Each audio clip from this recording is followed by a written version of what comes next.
Friends, welcome back to biryani పొట్లం cooking channel. అంగట్లో అరువు తల మీద బరువు, కష్టపడ్డవాడికే తెలుసు ఈ కారం విలువ అంటారు పెద్దలండి. చూడండి, మరి ప్రతి కష్టపడే వ్యక్తికి ఈ కారం విలువ బాగా తెలిసి ఉంటుందండి. జేబులో నయా పైసలు లేకున్నా ఇంట్లో ఈ రెండుంటే చాలండి, ఈజీగా చేసుకొని తినేయొచ్చండి. కంచం మొత్తం ఖాళీ చేయొచ్చు, అంత బాగుంటుందండి. వేడివేడి అన్నంలో కానీ, చల్లన్నంలో కానీ, లేదా నైట్ అన్నంలో, పెరిగన్నంలో వేడివేడి రొట్టె పైన పెట్టుకొని తిన్నా చాలా బాగుంటుందండి. కాళ్ళు చేతులకు కూడా బ్రోన్ అనేది బాగా బలంగా దృఢంగా మారుతుందండి. చాలా చక్కటి రెసిపీ, తప్పనిసరిగా మీరు ట్రై చేయండి. ఎలా తయారు చేయాలో చూసేయండి ఫ్రెండ్స్. ఇలా చూడండి, నేనైతే పెద్దపాటి ఉల్లిపాయలు ఈ విధంగా 2 తీసుకున్నానండి. ఇలా 2 ఉల్లిపాయలు మనకి ఇంట్లో నెంబర్స్ని బట్టి, ఇంట్లో మనుషులను బట్టి తీసుకోండి ఫ్రెండ్స్. కాకుంటే మనం కొంచెం ఎక్కువ చేసుకుంటేనే బాగుంటుందండి. నీకా నాకా అన్నట్లు పోట్లాడకుండా ఒక చోట కూర్చొని హాయిగా తినేయచ్చు. ఇలా నేనైతే మాకు సరిపడా మా ఇంట్లో వాళ్ళకి ఇలా 2 ఉల్లిపాయలు తీసుకొని పొట్టును చక్కగా ఈ విధంగా తీసి పెట్టేసుకోవాలండి. ఇలా చూడండి, మనకి ఉల్లిపాయలు ఈ విధంగా పొట్టు తీసుకున్న తర్వాత నీట్గా కడిగేసి పక్కకు పెట్టేసుకోవాలండి. ఇలా చూడండి, ఉల్లిపాయలకి ఏమైనా కాడగా ఉంటే ఈ విధంగా తీసేసుకోండి. ఇలా తీసేస్తేనే రుచి ఉంటుందండి ఉల్లిపాయ అనేది. ఈ పెద్ద ఉల్లిపాయని మనము ఒక ఉల్లిపాయలో కాస్త పీసులు అనేది పెద్దగా కట్ చేసేసుకోండి. మీరు ఇలా ఉల్లిపాయ ముక్కలు కాస్త పెద్దగా కట్ చేసుకుంటేనే చాలా చక్కగా రుచి ఉంటుందండి. రెసిపీ అనేది పర్ఫెక్ట్గా వచ్చేస్తుందండి. తింటూ ఉంటే బుక్కకి ఆ ఉల్లిపాయ ముక్క తగులుతూ ఉంటే నోటికి కమ్మగా కొంచెం కారంగా ఉంటుందండి. భలే రుచిగా ఉంటుంది. ఇలా 2 ఉల్లిపాయలని ఈ పెద్ద సైజులో కట్ చేసేసుకొని నేనైతే చూడండి ఈ విధంగా కట్ చేసుకున్నానండి.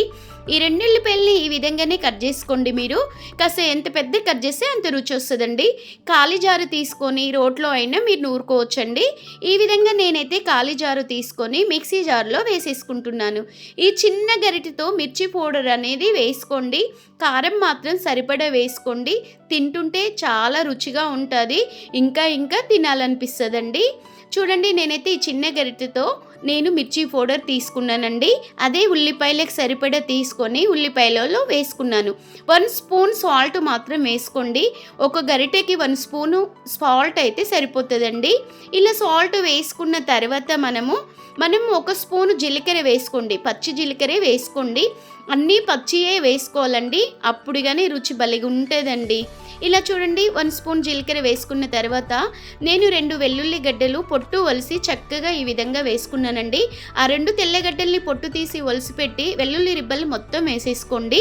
అప్పుడు కానీ రుచి ఇంకా రెట్టింపు పెరుగుతుందండి. ఉల్లిపాయలు మనకి కారము, ఇలా వెల్లుల్లి వేయడం మూలంగా, జీలకర్ర వేయడం మూలంగా ఈ రుచి అనేది ఒక లెవెల్గా ఉంటుందండి. ఈ పాతకాలపు రెసిపీ మీరు ట్రై చేయండి. ఎలా వచ్చిందో కామెంట్ కూడా చేసేయండి ఫ్రెండ్స్.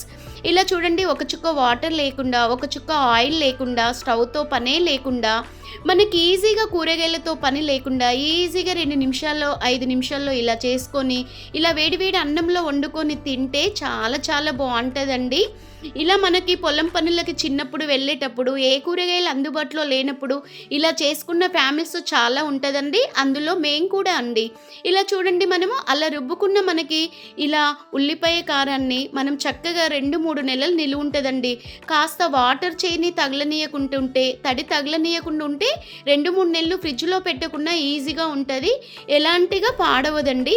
ఇలా చూడండి, నేను ఇలా వేడివేడి అన్నం వండుకొని అప్పట్లో కొంచెం నోటి కమ్మగా తినాలనిపించి నేను మా ఆయనకు కూడా అలవాటు చేసేసానండి. బాగా చక్కగా తినేస్తారు, చాలా బాగుంటుంది.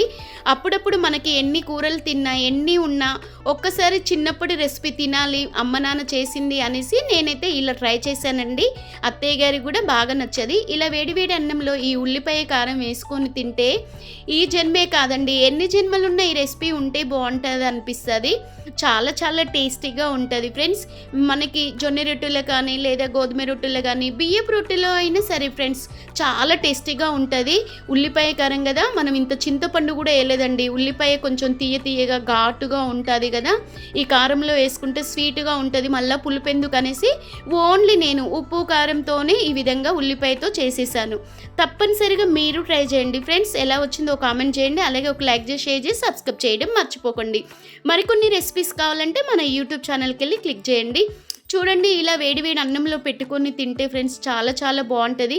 మాటల్లో కాదండి, ఒక్కసారి నేను చెప్పినట్టుగా మీరు చేసుకొని తినండి, మళ్ళీ అడిగి తింటారు. Bye bye.